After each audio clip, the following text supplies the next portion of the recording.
Hi guys, Mr. Pablo, so back with another video.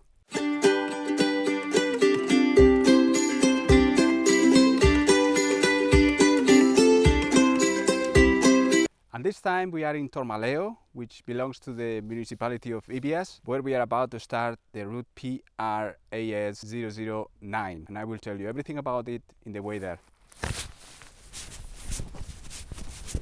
Well, another spectacular route. This one is a circular one. It has a distance or covers a length of 9.2 kilometers. That's 5.7 miles.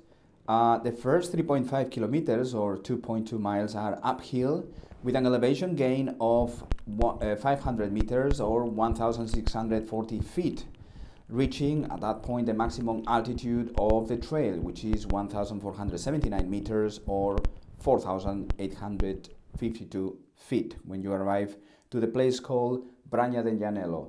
And in there I will show you a very special type of construction called trousas, and I will talk about it when we arrive there.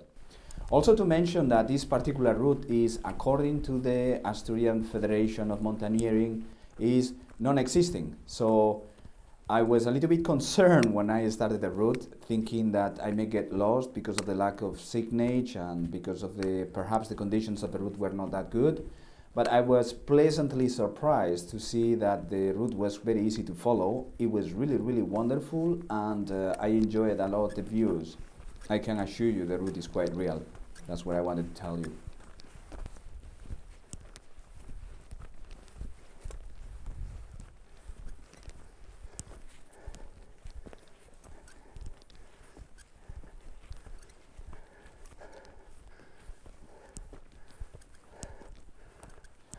As you can see here, you don't need to walk very long to start seeing incredible views of the area of Ibias. And the reason for that is obviously because you start at quite a high altitude already. You start at 1,032 meters or 3,300 feet, give or take. And so no wonder you start seeing incredible views like this. Certainly Ibias is one of my favorite places to visit in terms of hiking trails so far.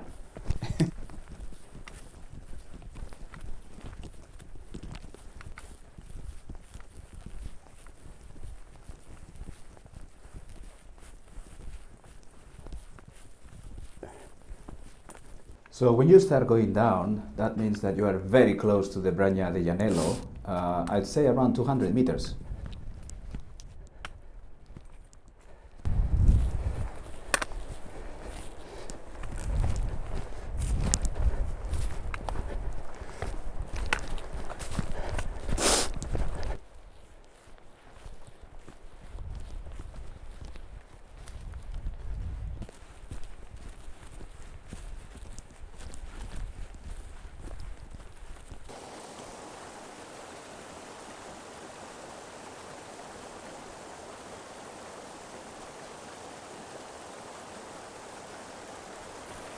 As you can see, there is no lack of water in this area.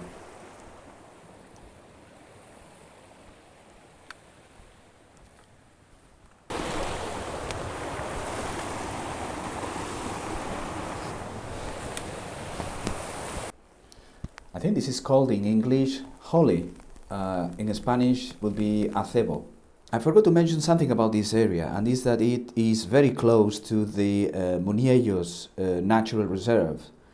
A very important area in terms of nature, because it contains the biggest oak forest of Spain and one of the best preserved in Europe. In fact, in order to access that place, you have to apply for a special permit that will give you the privilege of being there for one day. I had that privilege not so long ago, and I would like to make a video about my experience just to encourage you to go there and have a look. It's not part of this series of PR routes, but I will aim to make a video about it and show it to you in the future. Okay guys, we just arrived to a place called Braña de Llanelo. It's around 2 o'clock, so it's time for a very, very quick lunch. Enjoy the views around because they are wonderful, and there is a fountain actually in front of me. If you ever come here, you have a place to drink some water. and we will continue the journey soon.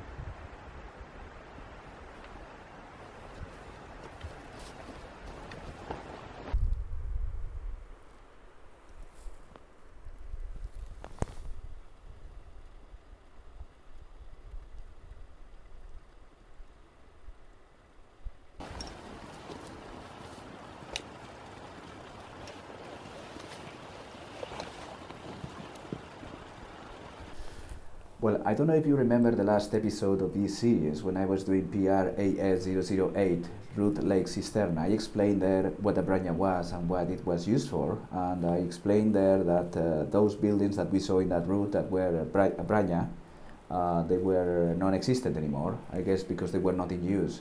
Well, this one is clearly still being used, and if you have a look, you see that that's, I would assume, is the way that a Braña should look like, since it is in the same area of the one that we saw in the Lake Cisterna trail.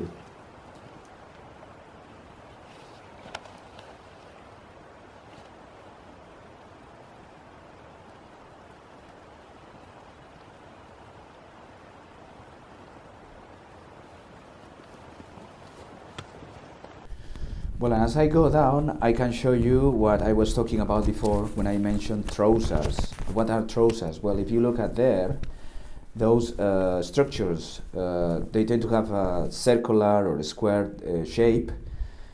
They are made of stones piled on top of stones, so there is no cement joining them together. And they have a height of 1 to 1.5 meters.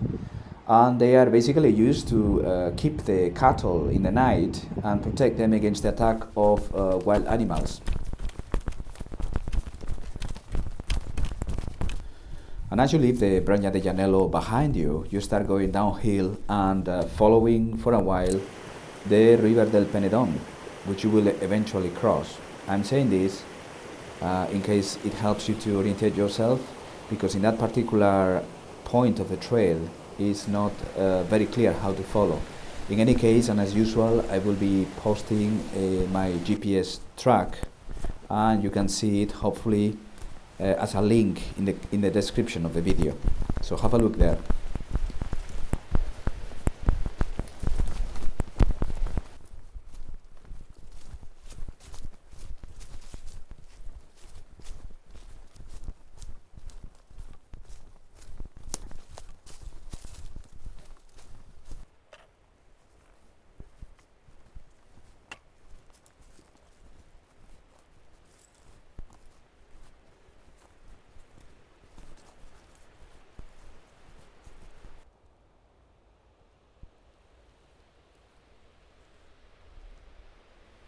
If I am not mistaken, that road over there is the one I will have to follow to go all the way back to the car.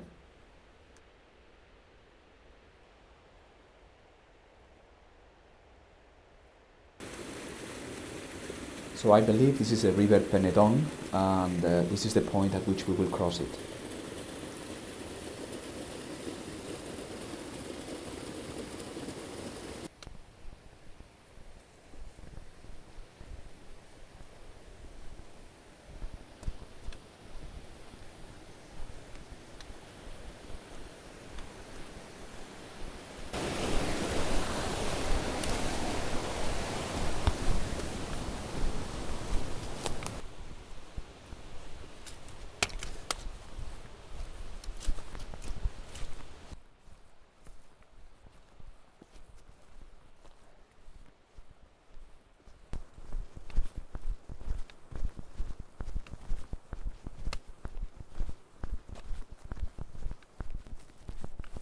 Well guys, this is the last few meters in the path. I am about to reach the road. I will still have to walk around 2 kilometers. I don't know how many miles is that to get back to the car, but those kilometers will be done in the road. And so I thought it would be appropriate to say goodbye now, because there's nothing pretty in walking in the road really. So I'm going to say goodbye. I'm going to tell you that it's been a pleasure to have you with me in this hike, PRAS009, and I hope you enjoy the content. And if you did, please subscribe, because you help a lot the channel and you ensure that more videos are coming. And as usual, I hope life is giving you plenty of opportunities to smile, and if it doesn't, please keep fighting, as it is a matter of time. So until the next video, have a great day.